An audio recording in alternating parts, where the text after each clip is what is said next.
మార్పు తీసుకొచ్చినటువంటి వైరాన్ని ఈ రాష్ట్ర ప్రజలు అభినందించారు. ఏ ప్రభుత్వ పథకం కావాలన్నా, ఏ ప్రభుత్వానికి సంబంధించినటువంటి ప్రయోజనం జరగాలన్నా వాలంటీరే ఇంటి దగ్గరకు వచ్చి సేవలు అందించేటువంటి ఒక వినూత్న కార్యక్రమం ఈ రాష్ట్ర ప్రజల్లో ఆత్మగౌరవం పెంచింది అనడానికి ఏమాత్రం సందేహం లేదు.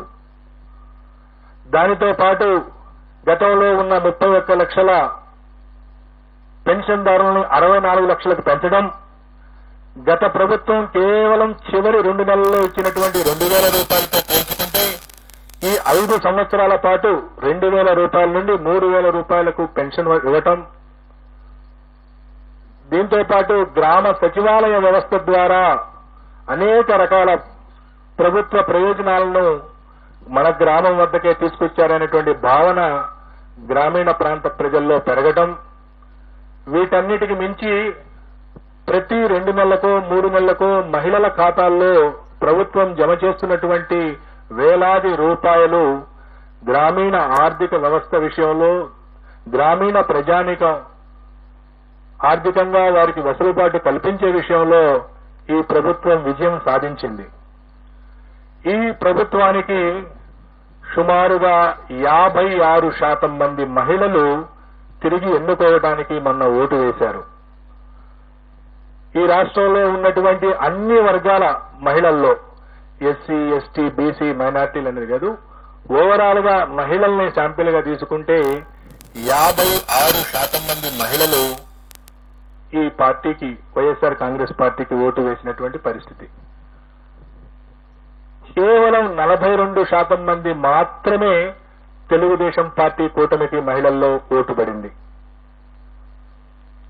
అలాగే పురుషుల్లో ఎన్డీఏ కూటమి ఆధిక్యత సాధించింది. సుమారుగా మహిళల్లో 13 నుండి 14% వైఎస్ఆర్ కాంగ్రెస్ పార్టీ ఆధిక్యత సాధిస్తే పురుషుల్లో వైఎస్ఆర్ కాంగ్రెస్ పార్టీ కేవలం 45.35% పరిమితమైంది. తెలుగుదేశం కూటమి 51.56%, అంటే సుమారుగా 6% మగవాళ్లలో తెలుగుదేశం పార్టీకి ఓట్లు ఎక్కువ పడటం మనం చూశాం.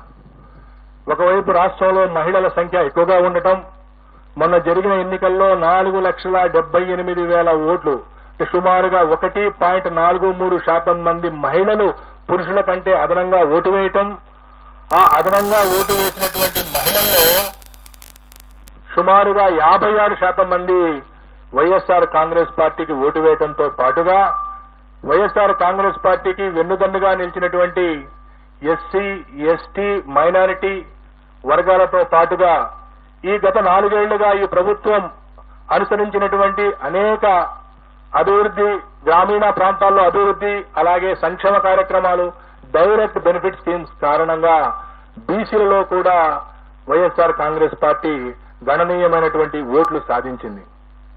ఈ విధంగా తనకున్నటువంటి ఓటు బ్యాంకును కాపాడుకుంటూ కొత్తగా బీసీలలో ఓటు బ్యాంకుని చేర్చడం ద్వారా, మహిళల్లో తన ఓటు బ్యాంకును పెంచుకోవడం ద్వారా వైఎస్ఆర్ కాంగ్రెస్ పార్టీ ఈ రోజు తిరిగి రాష్ట్రంలో మరొకసారి అధికారంలోకి రాబోతా ఉంది. వైఎస్ఆర్ కాంగ్రెస్ పార్టీ ఆంధ్రప్రదేశ్ లో మే 13వ తేదీన జరిగినటువంటి ఎన్నికల్లో 49.41% ఓట్లను సాధించి 94 నుండి 104 అసెంబ్లీ స్థానాల్లో గెలవబోతా ఉంది. అలాగే తెలుగుదేశం పార్టీ కూటమి 47.55% ఓట్లను సాధించి కేవలం 71 నుండి 81 స్థానాలకు పరిమితం కాబోతా ఉంది. ఇతర పార్టీలు, ఇండిపెండెంట్ అభ్యర్థులు 3.04% ఓట్లకు పరిమితం కాబోతా ఉన్నాయి. సుమారుగా 2% ఓట్ల ఆధిక్యతతో తెలుగుదేశం పార్టీ కూటమి కంటే సుమారుగా 20-25 స్థానాల్లో వైఎస్ఆర్ కాంగ్రెస్ పార్టీ ఆధిక్యత సాధించి మరొకసారి ప్రభుత్వాన్ని ఏర్పాటు చేయబోతా ఉంది. అలాగే పార్లమెంటు విషయానికొస్తే ఆంధ్రప్రదేశ్ లో ఉన్నటువంటి 25 పార్లమెంటు స్థానాల్లో 48.29% ఓట్లను సాధించి వైఎస్ఆర్ కాంగ్రెస్ పార్టీ 13 నుండి 15 పార్లమెంటు స్థానాలను గెలవబోతా ఉంది. అలాగే తెలుగుదేశం కూటమి 47.68 ఓట్ల శాతాన్ని సాధించి 10 నుండి 12 పార్లమెంటు స్థానాల్ని గెలవనున్నది. 4.03% ఓట్లు కాంగ్రెస్ పార్టీ మరియు ఇతర పార్టీలకు లభించినాయి. ఏ పార్టీకి కూడా ఇంకా వేరే పార్టీలకు సీట్లు లభించేటువంటి అవకాశం లేదు. కడప పార్లమెంటు నుండి పోటీ చేసినటువంటి శ్రీమతి షర్మిల గారు అక్కడ గణనీయమైనటువంటి ఓట్లు పొందుతున్నప్పటికీ అక్కడ గెలిచే పరిస్థితి లేదు. వారికి అక్కడ డిపాజిట్ కూడా దక్కేటువంటి పరిస్థితి లేదు. ఆవిడ సుమారు 12% ఓట్లకి పరిమితం కాబోతా ఉన్నది. ఈ విధంగా కాంగ్రెస్ పార్టీ సుమారుగా 3% ఓట్లు పార్లమెంటు స్థానాల్లో చీల్చిన కారణంగా వైఎస్ఆర్ కాంగ్రెస్ పార్టీ గెలవలసినటువంటి మరో 3 స్థానాల్ని కోల్పోబోతా ఉంది. అయినప్పటికీ ఎన్డీఏ కూటమి కంటే కూడా 2-3 పార్లమెంటు స్థానాలను అధికంగా సాధించబోతా ఉంది. సుమారుగా 13 నుండి 15 స్థానాలు వైఎస్ఆర్సీపీ, 10 నుండి 12 స్థానాలు టీడీపీ కూటమి సాధించబోతా ఉంది. సో ఈ విధంగా ఆంధ్రప్రదేశ్, తెలంగాణలో జరిగినటువంటి హోరాహోరీగా జరిగినటువంటి ఎన్నికల యొక్క ఫలితాలు జూన్ 4వ తేదీన ఉండబోతా ఉన్నాయి. జూన్ 4వ తేదీన మా ఈ ఆరా సంస్థ వైపు నుండి ప్రకటించినటువంటి పోస్ట్ పోలు నిజం కావాలని, గత 16 సంవత్సరాల్లో అనేక ఎన్నికల్లో వాస్తవానికి ఫలితాలకు దగ్గరగా మా ఆరా సంస్థ ఏ విధంగా అయితే ఫలితాలను ప్రకటించిందో అదే స్థాయిలో ఈ ఫలితాలను ప్రకటిస్తున్నామని తెలియజేయడానికి గర్వపడతా ఉన్నాం. అనేక రకాల ఒత్తిళ్లు, అనేక రకాల విమర్శలు అన్ని మా ప్రొఫెషన్ లో భాగంగా ఎప్పుడు వస్తూనే ఉంటాయి.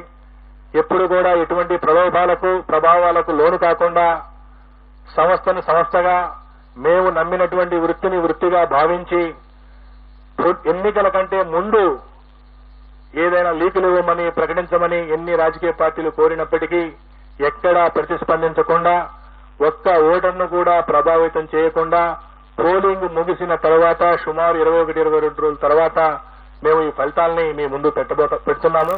కాబట్టి ఈ ఫలితాల ద్వారా ఎవరూ కూడా ఎటువంటి ఫలితాలు వచ్చే వరకు 4వ తేదీ ఫలితాలు వచ్చే వరకు ఆందోళన చెందవలసిన అవసరం లేదు. మరీ ముఖ్యంగా బెట్టింగులు లాంటి ప్రమాదకరమైనటువంటి వాటి జోలికి పోవద్దని చెప్పి మీడియా ద్వారా రాష్ట్ర ప్రజలందరికీ విజ్ఞప్తి చేస్తూ ముగిస్తున్నాను. ధన్యవాదాలు.